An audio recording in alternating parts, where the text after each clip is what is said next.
Hi friends, welcome back to our channel.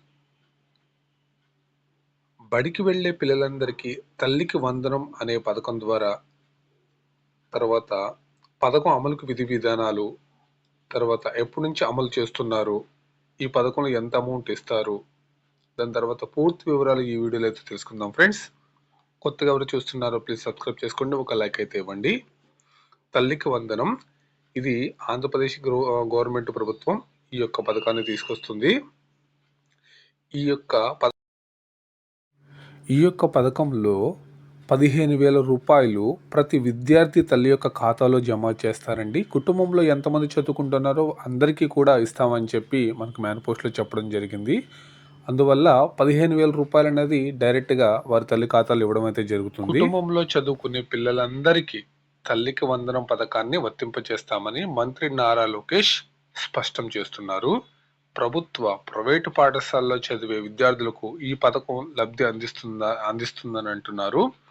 ఎన్నికల సమయంలో ఇచ్చిన హామీకి ఎన్డీఏ ప్రభుత్వం కట్టుబడి ఉందని శాసన మండలిలో సభ్యులు అడిగిన ప్రశ్నలకు సమాధానంగా చెప్పారండి. పథకం అమలుకు విధి విధానాలను ఖరారు చేయడానికి కొంత సమయం పడుతుంది. గత ప్రభుత్వం అర్హుల సంఖ్యను తగ్గించేందుకు కొత్త నిబంధనలు తీసుకొచ్చింది. అది కూడా 15,000 కాకుండా 13,000 ఇచ్చేది. ఇలాంటి లోపాలు లేకుండా పథకాన్ని అమలు చేయడానికి మంత్రులు, నిపుణులతో చర్చిస్తున్నాం అని ఈ యొక్క వాళ్ళు అడిగిన క్వశ్చన్కి అయితే చెప్పడం జరిగింది.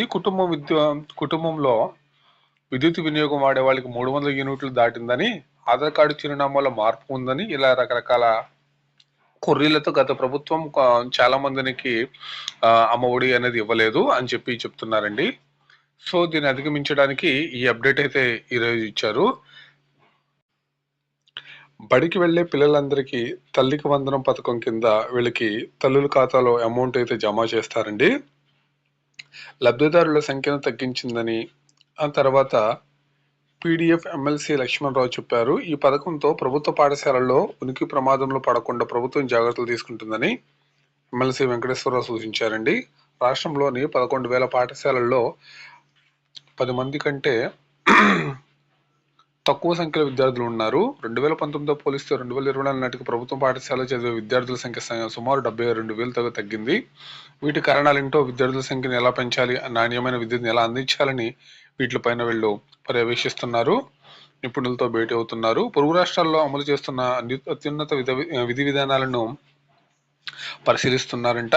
ఉత్తరప్రదేశ్, ఢిల్లీలో అధ్యయనానికి అధికారుల బృందాన్ని పంపిస్తున్నారు. త్వరలో నేను కూడా వెళ్లి పరిశీలించిన తర్వాత మన రాష్ట్రానికి సరిపడా నమూనా ఎలా ఉండాలనేది రూపొందిస్తాం. దీనిపై అందరి అభిప్రాయాలను తీసుకున్న తర్వాత వచ్చే విద్యా సంవత్సరం నుంచి కొత్త విద్యా విధానాన్ని రాష్ట్రంలో అమలు చేస్తారండి అని చెప్పి లోకేష్ గారు చెప్పడం అయితే జరిగింది.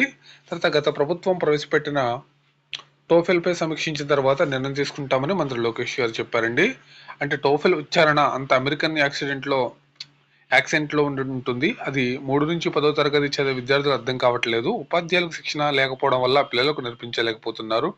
ప్రపంచంతో పోటీ పడాలంటే ఆంగ్ల మాధ్యమంలో విద్య అవసరం, కానీ మాతృభాషను కాపాడుకోవాలి. మాతృభాష మాట్లాడడంలో విద్యార్థులు ఇబ్బంది పడకూడదు. నేను కూడా మాతృభాషలో మాట్లాడేందుకు తడబడుతూ ఉంటా. నేను ఇంజనీరింగ్ వెళ్లే ముందు టోఫెల్ శిక్షణ తీసుకున్నా. ఉత్తరప్రదేశ్లో విద్యార్థులు కమ్యూనికేషన్ ఇంగ్లీష్ బోధించే విధానం పకడ్బందీగా అమలు చేస్తున్నారు. దాన్ని పరిశీలిస్తున్నా అని మంత్రి వివరించారనమాట. ఓకేనండి. తల్లికి వందనం కింద తల్లుల ఖాతాలో బడికి వెళ్ళే పిల్లలందరికీ ఎంత అమౌంట్ వస్తారో, తర్వాత దానికి సంబంధించిన పూర్తి వివరాలు అయితే నెక్స్ట్ వీడియోలో మీకు తెలియజేస్తానండి. తర్వాత బడికి వెళ్ళే పిల్లలందరికీ తల్లికి వందనం కింద తల్లుల ఖాతాలో అమౌంట్ అయితే జమ చేస్తారండి.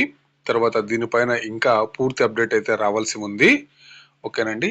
ఎలాంటి అప్డేట్ ఉన్నా సరే నేను నెక్స్ట్ వీడియో అయితే చేస్తాను. Thanks for watching. Bye bye.